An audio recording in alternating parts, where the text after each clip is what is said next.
അതുപോലെ തന്നെ റബ്ബർ കർഷകർ, സാധാരണക്കാരായ കർഷകർക്കെല്ലാം ഇനിയും സഹായമില്ലാതെ മുന്നോട്ട് പോകാൻ കഴിയാത്ത അവസ്ഥ സംജാതമാണ്. അതുകൊണ്ട് കർഷകർക്ക് ആവശ്യമായ സഹായങ്ങൾ നൽകാനും നഷ്ടപരിഹാരം നൽകാനും ഗവൺമെൻറ് തയ്യാറാക്കണം. കേന്ദ്ര ഗവൺമെൻറ് ദുരന്ത നിവാരണ അതോറിറ്റി, ആ അതോറിറ്റി ആക്ടിൻ്റെ അടിസ്ഥാനത്തിൽ കേരളത്തിൽ ദുരന്ത നിവാരണ അതോറിറ്റി പുനഃസംഘടിപ്പിക്കുമെന്ന് പറഞ്ഞു. പക്ഷേ ഇതുവരെ പുനഃസംഘടിപ്പിച്ചിട്ടില്ല. ഓഖി ദുരന്തത്തിൻ്റെ പശ്ചാത്തലത്തിൽ ഈ ദുരന്ത നിവാരണ അതോറിറ്റി പുനഃസംഘടിപ്പിക്കുമെന്ന് പറഞ്ഞിട്ട് ഇതുവരെ പുനഃസംഘടിപ്പിക്കാൻ തയ്യാറാകാത്തത് ആശങ്കാജനകമായ കാര്യമാണ് എന്നാണ് ഞങ്ങൾ ചൂണ്ടിക്കാണിച്ചത്. അതുപോലെ തന്നെ പല ക്യാമ്പുകളിലും കോർഡിനേഷൻ ഇല്ല, വിവിധ വകുപ്പുകൾ തമ്മിൽ കോർഡിനേഷൻ ഇല്ല. ഈ പുനരധിവാസ പ്രവർത്തനങ്ങൾ മുന്നോട്ട് കൊണ്ടുപോകണമെങ്കിൽ MP, MLA, തദ്ദേശ സ്വയംഭരണ സ്ഥാപനങ്ങളിലെ പ്രതിനിധികൾ, രാഷ്ട്രീയ പാർട്ടിയുടെ പ്രതിനിധികൾ എന്നിവ താഴെ തലം വരെ, പഞ്ചായത്ത് തലം വരെ ഒരു മോണിറ്ററിംഗ് കമ്മിറ്റി ഉണ്ടാക്കണമെന്ന് ഞങ്ങൾ ആവശ്യപ്പെട്ടിട്ടുണ്ട്. അതുപോലെ ആരോഗ്യരംഗത്ത് ഇന്ന് പലതരത്തിലുള്ള സാംക്രമിക രോഗങ്ങൾ ഉള്ള സാധ്യത വളരെ കൂടുതലാണ്. കൂടുതൽ മെഡിക്കൽ സൗകര്യങ്ങൾ, ഡോക്ടർമാർ, മരുന്നുകൾ എന്നിവ എത്തിക്കണമെന്നുള്ള ആവശ്യവും ഞങ്ങൾ ഇന്ന് യോഗത്തിൽ ആവശ്യപ്പെട്ട കാര്യങ്ങളാണ്. അതുപോലെയാണ് പരീക്ഷകൾ, SSLC പരീക്ഷ, PSC പരീക്ഷ എന്നിവ ക്രമീകരിക്കണം. ഇപ്പം PSCയുടെയൊക്കെ പരീക്ഷകൾ പലതും അനൗൺസ് ചെയ്തിട്ടുണ്ട്. അതെല്ലാം പലർക്കും പങ്കുചേരാൻ കഴിയത്തില്ല. ഈ ദുരിതത്തിൽപ്പെട്ട ധാരാളം സർക്കാർ ജീവനക്കാർക്ക് ഓഫീസുകളിൽ പോകാൻ കഴിയണം, അവരുടെ ലീവുകൾ ക്രമീകരിക്കണം. അതുപോലെ തന്നെ ആധാരം, പാസ്പോർട്ട്, റേഷൻ കാർഡ്, സർട്ടിഫിക്കറ്റുകൾ ഇതൊക്കെ നഷ്ടപ്പെട്ടവർക്ക് പ്രത്യേകമായ അദാലത്ത് നടത്തി സിംഗിൾ വിൻഡോ ക്ലിയറൻസിലൂടെ ഈ സാധനങ്ങളെല്ലാം ലഭ്യമാക്കാനുള്ള നടപടികൾ സ്വീകരിക്കണമെന്നും ഞങ്ങൾ ആവശ്യപ്പെട്ടിട്ടുണ്ട്. ഇന്ന് മറ്റ് ഈ ആവശ്യങ്ങൾ അംഗീകരിക്കണമെന്നുള്ള ഇതാണ് ഞങ്ങളുടെ പ്രധാനപ്പെട്ട ആവശ്യം. അതനുസരിച്ച് സർക്കാർ കേന്ദ്ര ഗവൺമെന്റിനെ, പ്രധാനമന്ത്രിയെ കണ്ട് ഒരു നിവേദനം കൊടുക്കണമെങ്കിൽ ഞങ്ങൾക്ക് കേന്ദ്ര സംഘം അയക്കണം എന്നുള്ള അഭിപ്രായം കൂടി ഞങ്ങൾ ഓൾ പാർട്ടി സംഘം ഡൽഹിയിലേക്ക് അയക്കണം എന്നുള്ള ആവശ്യം കൂടി ഞങ്ങൾ മുന്നോട്ട് വെച്ചിട്ടുണ്ട്.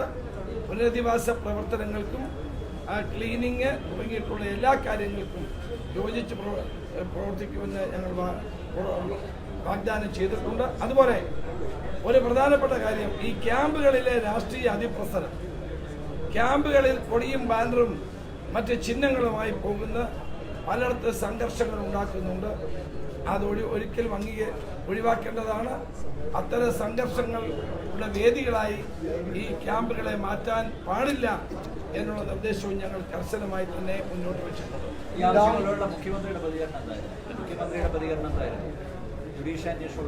ജുഡീഷ്യൽ അന്വേഷണത്തെ പറ്റി അദ്ദേഹം ഒന്നും പറഞ്ഞില്ല. ക്യാമ്പുകളിലെ കൊടിയും ബാനറും ചിഹ്നങ്ങളും ഉപയോഗിച്ച് പോലെ കർശനമായി നിരോധിക്കുമെന്ന് അദ്ദേഹം പറഞ്ഞിട്ടുണ്ട്.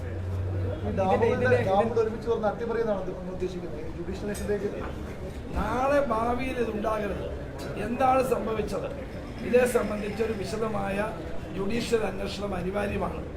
ആരും അറിയാതെ രാത്രി വീട്ടിൽ കിടന്നുറങ്ങുന്ന ആളുകളെ മുഴുവൻ വെള്ളം വന്ന് തലേക്കെതിരാണ്. ഒരു മുന്നറിയിപ്പ് ഉണ്ടായില്ല. ഇലക്ട്രിസിറ്റി ബോർഡിൽ ഒരു വാട്ടർ മാനേജ്മെന്റ് പ്രോട്ടോകോൾ ഉള്ളതാണ്, അത് പരിപാലിച്ചിട്ടില്ല.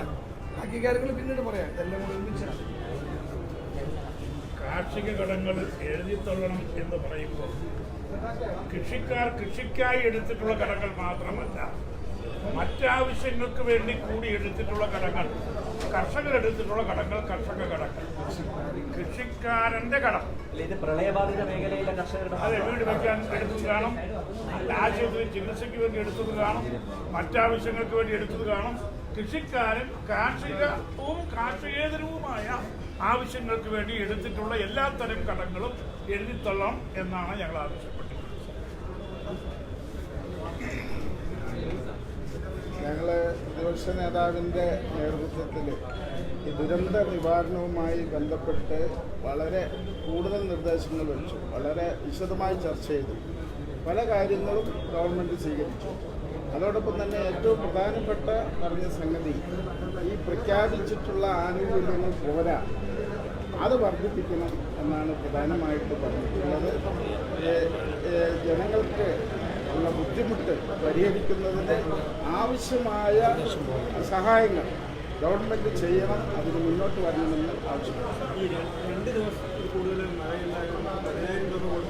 അല്ല, അത് പറഞ്ഞു. അത് ഞങ്ങൾ 10,000 രൂപയാണ് പ്രഖ്യാപിച്ചിട്ടുള്ളത്. അത് വളരെ അപര്യാപ്തമാണ്. അത് 25,000 രൂപയായി വർദ്ധിപ്പിക്കണം എന്നൊരാവശ്യം ഗവൺമെൻറ്റിന് മുമ്പിൽ വച്ചു. അതുപോലെ തന്നെ ഈ ഉരുൾപൊട്ടലിൽ ഭൂമി നഷ്ടപ്പെട്ടവർ, വീട് നഷ്ടപ്പെട്ട കൃഷിക്കാർ, അവർക്ക് മുൻകാലത്ത് ഇടുക്കിയിൽ ഉരുൾപൊട്ടലുണ്ടായപ്പോൾ ഭൂമി നഷ്ടപ്പെട്ടതിന് എത്ര ഭൂമിയാണോ നഷ്ടപ്പെട്ടത് അത്രയും ഭൂമി സർക്കാർ കണ്ടെത്തി അവർക്ക് കൊടുത്തിട്ടുള്ള പ്രീസിഡൻ്റുണ്ട്. അത് ഈ കാര്യത്തിലും വേണം.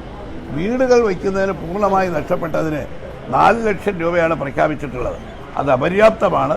അതിൽ 5 ലക്ഷം രൂപയായി വർദ്ധിപ്പിക്കുകയും വിദഗ്ധന്മാരുടെ, അതായത് എഞ്ചിനീയറിംഗ് വിദ്യാർത്ഥികളും ആർക്കിടെക്റ്റുകളുടെയും എല്ലാം ഒരു പ്രത്യേക സംഘത്തെ ഉണ്ടാക്കി ഒരു പൊതുവായിട്ടുള്ള ഒരു ഇതിൽ അവർ ഏജൻസി ഏൽപ്പിച്ചുകൊണ്ട് വീടുകൾ വച്ചു കൊടുക്കാൻ പലരും തയ്യാറായി മുമ്പോട്ട് വന്നിട്ടുണ്ട്.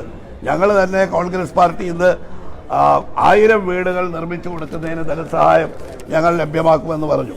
അങ്ങനെ വരുന്ന വാഗ്ദാനങ്ങളെല്ലാം ഗവൺമെൻറ്റിൻ്റെ ഒരു ഏജൻസിയിലൂടെ ഒരേ തരത്തിലുള്ള വീടുകൾ ഉണ്ടാക്കി ആർക്കിടെക്റ്റുകളും എഞ്ചിനീയർ വിദ്യാർത്ഥികളെയും ഏൽപ്പിച്ച് നടത്തണം എന്നൊരു ആവശ്യം കൂടി ഞങ്ങൾ ഉന്നയിച്ചിട്ടുണ്ട്.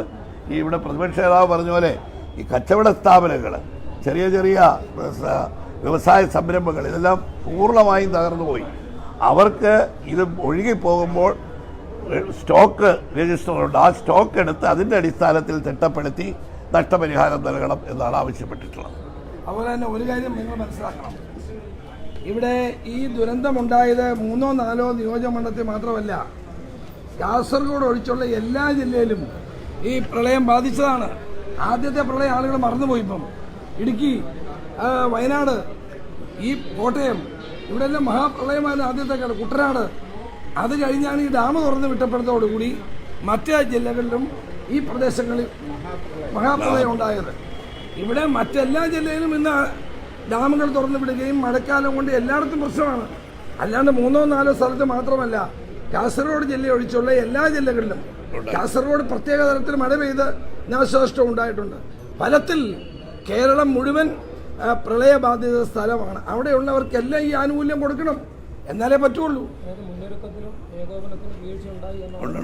തീർച്ചയായിട്ടും മുന്നൊരുക്കത്തിലും ഏകോപനത്തിലും ഗവൺമെന്റിന് വീഴ്ച ഉണ്ടായിട്ടുണ്ട്. ഇനി ആ വീഴ്ച ഉണ്ടാകരുത് എന്നാണ് ഞങ്ങൾ പറഞ്ഞിട്ടുള്ളത്. പുനരധിവാസത്തിനും പുനർനിർമ്മാണത്തിനും ആ വീഴ്ച ഉണ്ടാകാതിരിക്കാൻ വേണ്ടിയാണ് ഞങ്ങളത് ചൂണ്ടിക്കാണിച്ചതും ആ അഭിപ്രായങ്ങൾ പറഞ്ഞത്.